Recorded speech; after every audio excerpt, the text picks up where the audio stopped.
Every season, there are teams that entered October with genuine Stanley Cup conversations around them. Teams with the rosters, the coaching, the experience, everything you need on paper. And then the season happened, and paper turned into dust. Today we're going through the 5 most disappointing teams of the 2025-26 NHL season, and we're identifying the single biggest regret for each of them.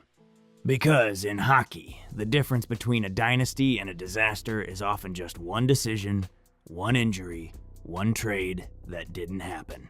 Let's talk about all of them. This was supposed to be the year of the three-peat in Florida, the year New Jersey finally broke through, the year the Rangers' rebuild started paying off, the year Toronto recovered from losing Mitch Marner, the year Winnipeg's President's Trophy core turned regular season dominance into something meaningful. Instead, all 5 of those teams missed the playoffs, and every single one of them has a story about the moment, the decision, or the misfortune that defined their fall. Florida Panthers. Let's start with the most stunning collapse in the entire league. The Florida Panthers. Back-to-back Stanley Cup champions. Winners in 2024 and 2025.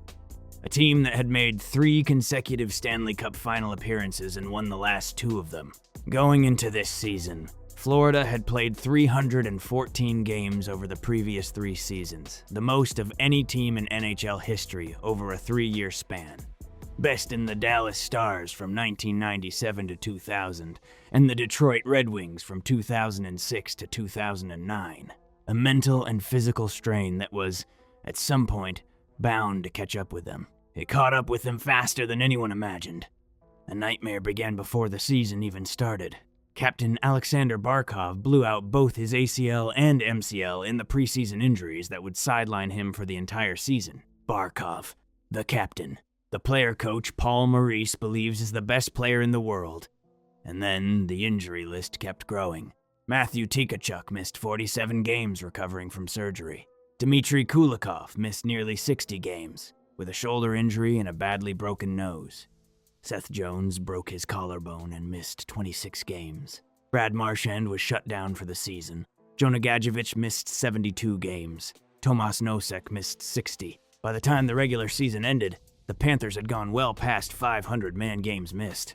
500 man games missed, on a roster that had just won back-to-back championships.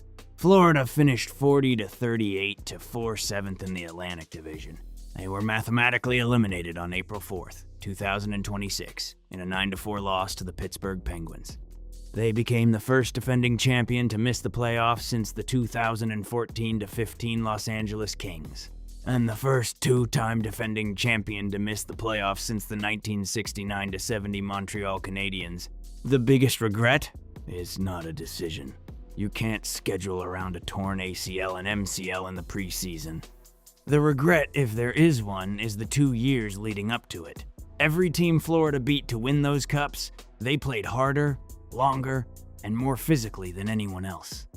The celebrations were supposed to go like this. NHL Commissioner Bettman hands the cup to Barkov, who hoists it and skates away. Instead, Barkov spent the season watching from the sidelines. The biggest regret for the Florida Panthers is that the team that did everything right for 3 consecutive seasons simply ran out of road. New Jersey Devils. The Florida collapse was about bad luck. The New Jersey Devils collapse was about bad luck, and a front office decision that is going to be debated for years. New Jersey entered the season as a favorite not only to win the Metropolitan Division, but to make serious noise in the playoffs. Instead, they found themselves second to last in the Eastern Conference, 10 points out of a wildcard spot by the Olympic break. The injury to Jack Hughes started everything. Hughes injured his right thumb at a team dinner early in the season and underwent surgery on November 15th. His absence immediately destabilized the entire lineup, and the Devils went on a 5-game losing streak almost immediately after he went down. Since Hughes went out, the Devils had a losing record. Injuries had impacted every position, but the Hughes absence had the most significant impact on their day-to-day performance. That alone might have been survivable, but what happened in December made it so much worse. The Vancouver Canucks were shopping Quinn Hughes, Jack's older brother, one of the best defensemen in the game. Reports indicated the Devils had a deal essentially ready to go. The package Vancouver wanted was believed to include Simon Nemec, Dawson Mercer, Anton Silayev, and a first-round pick. Multiple reports said the Devils had the deal ready, but different factors got in the way, including an inability to clear the necessary salary cap space to take on Quinn Hughes' $7.85 million contract. So the Devils couldn't do it. Quinn Hughes went to Minnesota instead, in a deal the Canucks said no team came close to matching. What followed was arguably the worst performance in Devils history, a 9-0 loss that, by one account, might have been the moment the wheels came completely off for New Jersey, with reports that coach Sheldon Keefe had lost the group. The biggest regret for the New Jersey Devils is simple. You had a chance to bring one of the best defensemen in hockey to play alongside your injured franchise center, and a salary cap problem you couldn't solve cost you the entire season. New York Rangers. The New York Rangers entered this season at a crossroads. After years of competing with an aging core, they had tried to reconstruct their identity, trading Chris Kreider, Jacob Trouba, and others to change what the team looked like and buy time for their young pipeline to develop.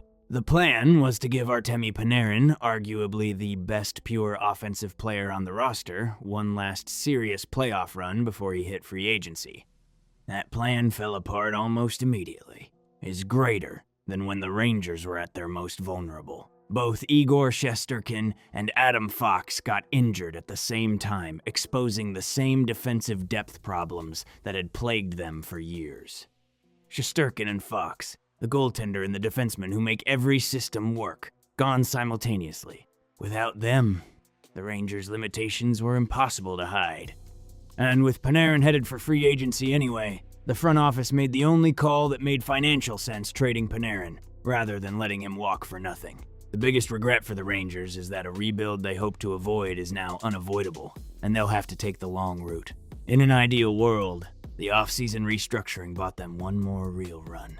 In the real world, the two most important players on their roster went down at the same time, and the season was over before it began. Toronto Maple Leafs. And then there's Toronto. The Maple Leafs entered this season having made the most consequential roster decision of the Brad Treliving era, allowing Mitch Marner to leave in a sign-and-trade to the Vegas Golden Knights. The move made financial sense on paper. The contracts had piled up. The salary cap was suffocating. And the core four of Matthews, Tavares, Nylander, and Marner had simply not delivered the Stanley Cup that their payroll demanded. But the problem was what came next. Or, more accurately, what didn't come next. Marner had been a 100-plus point scorer. He controlled the power play from the right flank in a way that almost nothing about his absence was replaceable with one transaction. The power play, which had ranked first in the league in 2021-22, fell to 15th the season without him. And in 2025-26, with no adequate replacement and a roster that was already aging and in transition, the scoring and power play efficiency got even worse. Austin Matthews missed 37 games due to injury. The team finished dead last in the Atlantic Division. The biggest regret is not that Marner left. It's that the organization had no real plan for what came after. They needed a 100-point scorer, and they had nowhere near one ready to fill that role. Head coach Craig Berube was fired before the season even ended. General manager Brad Treliving was let go shortly after. A franchise that entered the season telling itself this was the year of the reset ended up in a rebuild it wasn't prepared for, built around a franchise center whose health is no longer guaranteed. Winnipeg Jets. And finally, the team whose collapse might be the most revealing of all. The Winnipeg Jets. Let's be clear about what Winnipeg was just one season ago. President's Trophy winners. The best regular season record in the entire NHL. A team carried to the top of the standings by Connor Hellebuck, the best goaltender on the planet in any given season and a first line that could match up with anyone. But what the President's Trophy season revealed and what the 2025-26 season confirmed is the same truth that had always been sitting underneath the results. The depth scoring wasn't good enough. The overall defense wasn't good enough. And year after year, summer after summer, the front office addressed neither problem in any meaningful way. In 2025-26, Winnipeg didn't just fail to build on the President's Trophy. They skipped the part where they competed at all and went straight to the bottom. Moves like bringing in Jonathan Toews for sentiment rather than roster construction said everything about how GM Kevin Cheveldayoff had been approaching. the team's deficiencies. Toews is a legend, a hockey icon, a 3-time Stanley Cup champion. He is not the answer to a structural depth problem. The biggest regret for the Jets is that they had a window, a real one, built around one of the greatest goalies in the history of the position, and they never gave him anything behind the first line capable of actually winning a playoff round that mattered. Hellebuck is still there. He is still elite, but goalies don't play forever. And every year the front office treats the supporting cast like a cosmetic problem rather than a structural one is another year of Hellebuck's peak wasted. 5 teams, 5 different disasters, 5 different stories about how the gap between expectation and reality can be wider than any standings column shows.